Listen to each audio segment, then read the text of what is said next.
Assalamualaikum warahmatullahi wabarakatuh. Alhamdulillahirabbil alamin. Allahumma shalli ala sayyidina Muhammad wa ala ali sayyidina Muhammad. Sahabat-sahabatku yang dimuliakan oleh Allah Subhanahu wa taala, jumpa lagi bersama saya di channel saya Ramlan Abdillah. Kita akan kembali mengulas tentang fenomena akhir zaman, Isa Al-Masih versus Al-Masih Dajjal, dan kebangkitan Islam. Sahabat-sahabatku yang dimuliakan oleh Allah Subhanahu wa taala, seperti yang saya janjikan pada video-video sebelumnya, bahwa pada kesempatan kali ini saya akan mencoba mereaksi sebuah video yang berasal dari Ustadz Adi Hidayat. Jadi dari pandangan saya, bahwa Ustadz Adi Hidayat juga sesungguhnya kurang lebih sama memahami seperti apa yang saya pahami, bahwa sesungguhnya Dajjal yang memiliki kemampuan luar biasa, yang kemampuan tersebut sesungguhnya sampai kapanpun, sampai hari kiamat sekalipun akan sulit dilakukan oleh manusia, karena kita berada pada zaman di mana sesuatu yang luar biasa itu dicapai dengan ilmu pengetahuan dan teknologi. Maka sesungguhnya berita akhir zaman yang memberitakan tentang Dajjal sesungguhnya tidaklah harus kita pahami secara tekstual atau tersurat dari hadis-hadis yang disampaikan kepada kita, akan tetapi harus kita maknai sebagai makna tersirat. Sehingga ketika kita memaknainya sebagai makna tersirat, itulah maka kita bisa menjelaskannya. Kita bisa menjelaskannya secara ilmu pengetahuan dan lebih bisa diterima oleh akal. Nah, sahabat-sahabatku, mari kita saksikan video berikut ini.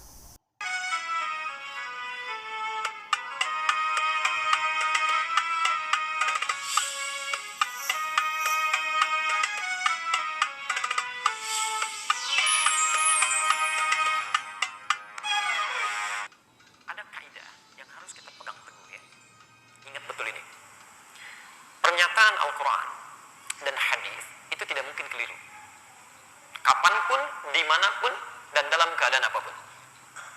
Dulu, sejak masa Nabi SAW, Nabi pernah memberikan satu gambaran kepada kita, informasi tentang kejadian yang akan berlangsung di masa yang akan datang. Dan ini pasti benar. Ini pasti benar. Nah, Anda kalau menerima informasi ini, sudah paham dengan keadaannya, itu tidak perlu kaget dan tidak perlu berlebihan, ya. Nah, nanti kita akan lihat apa gambarannya, lalu kita hadirkan pada kondisi kekinian, ya. Dan mohon izin, kajian kita akan terfokus pada masalah ilmiah, tidak menyentuh tentang figur tertentu atau tentang bahasan tertentu, tapi kita hanya menghadirkan suasana ilmiah. Sekalipun dipersoalkan, kita akan diskusikan dalam konteks keilmuan.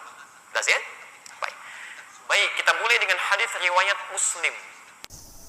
Baik, dari sini sesungguhnya kita bisa tangkap bahwa sesungguhnya Ustadz Adi Hidayat pun nantinya akan mengajak kita bahwa kalau ada sebuah informasi yang tersirat maupun tersurat dan itu lebih kepada bersifat seperti mistis atau supranatural, maka Ustadz Adi Hidayat akan menjawabnya tetap dalam bingkai ilmiah.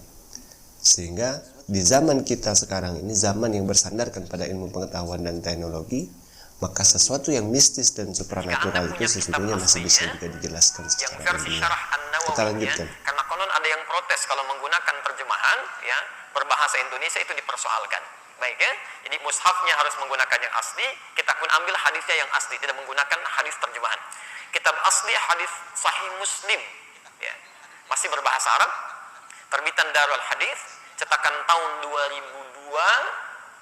Baik, jilid yang pertama, halaman 111, bab yang keempat, hadis nomor 6 dari Abu Hurairah radhiyallahu taala anhu. Posisi sebelah kiri paling atas. Baik, kalau mau dicari juga harganya 450.000, gitu kan? Darul Hadis di Kairo atau di sini dicari silahkan di PT Wadi di Jalan Pramuka. Baik. Saya bacakan hadisnya.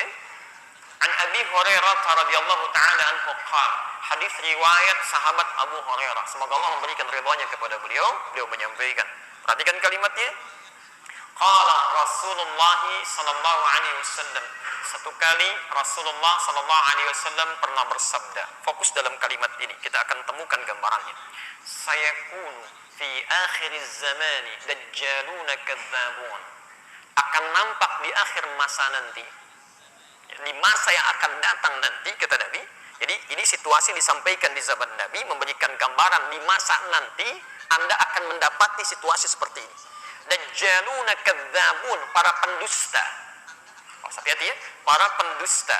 Pendusta ini diistilahkan oleh Nabi SAW dengan kata Dajjal. Awas, hati-hati ya. Ya. Tapi ingat, Anda mesti belajar dalam ilmu hadis. Nanti kalimat Nabi itu ketika disampaikan, ada yang bentuknya kalimat langsung disebut dengan haqiqah. Ada yang bentuknya kalimat kiasan disebut dengan majas. Ya.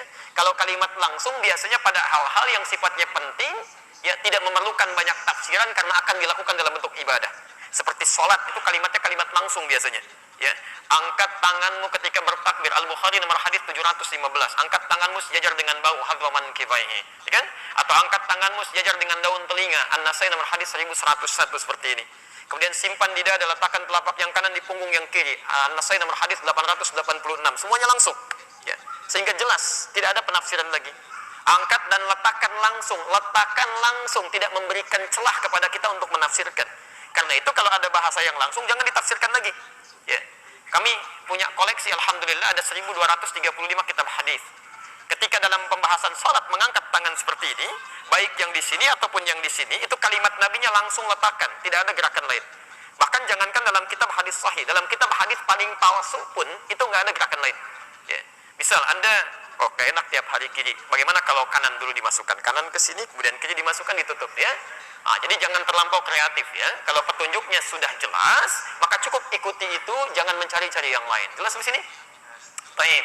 Tapi ada bahasa-bahasa yang menggunakan majas, kata kiasan, ya, untuk menunjukkan tingkat tinggi dari kebahasaan. Karena beliau orang paling fasih. Di Arab itu, orang yang paling dihormati dalam bahasanya ketika dia bisa mengungkapkan bahasa dengan tingkat yang tinggi. Majas. Ya. Baik. Ada banyak bahasa majas yang harus Anda pelajari. Ya. Seperti misal dalam hadis pernah mendengar kalimat begini, maaf, makan yang sunnah dengan apa? Tangan. Berapa jari? Masya Allah, 3 jari. Makanlah seperti ini. Itu Anda tidak bisa langsung menyimpulkan bahwa yang sunnah makan menggunakan jari. Belum tentu. Anda harus cek dulu kapan Nabi mengungkapkan kalimat itu. Ada pelajaran dengan bahasanya. Analisis bahasa, ilmunya ilmu balaghah. Dibagi 3 bagian lagi. Ada ilmu ma'ani, menganalisis diksi katanya. Ilmu bayan, menganalisis cara menjelaskannya. Ilmu badi' menganalisis cara pengungkapannya. Kemudian ada yang kedua tentang asbabul wurud, kapan Nabi menyampaikannya. Dalam asbabul wurud ketika menerangkan hadis itu, Nabi SAW sedang memberikan contoh memegang kurma begini. Baik, teman-teman sekalian, kata Nabi, makanlah kalian seperti ini, yang dipegangnya kurma. Baik, kira-kira kalau Anda memegang kurma dengan menggunakan 5 jari, itu tandanya apa? Baik, dalam bahasa Jepang tingkat tinggi itu disebut dengan rawong gitu ya. Baik, rakus ya. Oke, jadi dari sini kemudian para ulama memberikan gambaran, memegang dengan 3 jari ini maksudnya makan yang sunnah itu menyesuaikan cara memegang dengan kadar makanannya. Jadi kalau makanannya butuh 3 jari, cukup gunakan 3 jari. Butuh 2 jari, cukup gunakan 2 jari. Jelas sampai sini? Salam dengan 5 jari, gunakan 5 jari, gitu kan? Baik, Anda ingin makan dengan sayuran, nggak bisa menggunakan jari, gunakan sendok. Jelas ya? Makan sayur pakai jari yang sunnah, bukan. Itu Anda yang keliru tafsir. Baik, dari sini kita bisa menangkap bahwa sesungguhnya Ustadz Adi Hidayat pun memahami hal yang sama, bahwa sesungguhnya ada hadis-hadis Rasulullah SAW itu yang kita harus maknai secara langsung, secara tersurat, maupun ada juga hadis-hadis Nabi, hadis-hadis Rasulullah SAW itu yang tidak bisa kita maknai secara tersurat, tapi kita harus maknai secara tersirat. Sebagai contoh tadi, makan dengan tangan kanan menggunakan 3 jari. Jadi hakikatnya di sana bahwa Rasulullah SAW mengajarkan kepada kita untuk tidak rakus. Jadi kalau makan kurma dengan menggunakan 5 jari itu terkesan rakus, tapi ketika makan kurma dengan 3 jari maka itu menunjukkan bahwa kita adalah orang-orang yang menjaga kehormatan diri dengan tidak memperlihatkan sifat kerakusan kita di hadapan orang lain. Akan tetapi akan menjadi berbeda kalau seandainya kita itu makan sesuatu itu yang dengan kuah. Jadi otomatis maka kita harus menggunakan sendok ketika makan tersebut. Kita lanjutkan. Dajjalun disebut dengan dajjal, itu bukan dajjal yang sesungguhnya, tapi bahasa kiasan. Baik. Nah, Kalau tadi Dajjal itu sempat disebutkan bahwa Dajjalun. Di sana bukan Dajjal secara sesungguhnya, tapi sebuah kiasan. Kita lanjut. Pernah lihat? Oh, belum. Baik ya.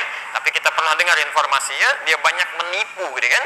Oke, kalau dia tidak pintar, dia tidak jenius, bagaimana bisa menipu banyak orang? Ya.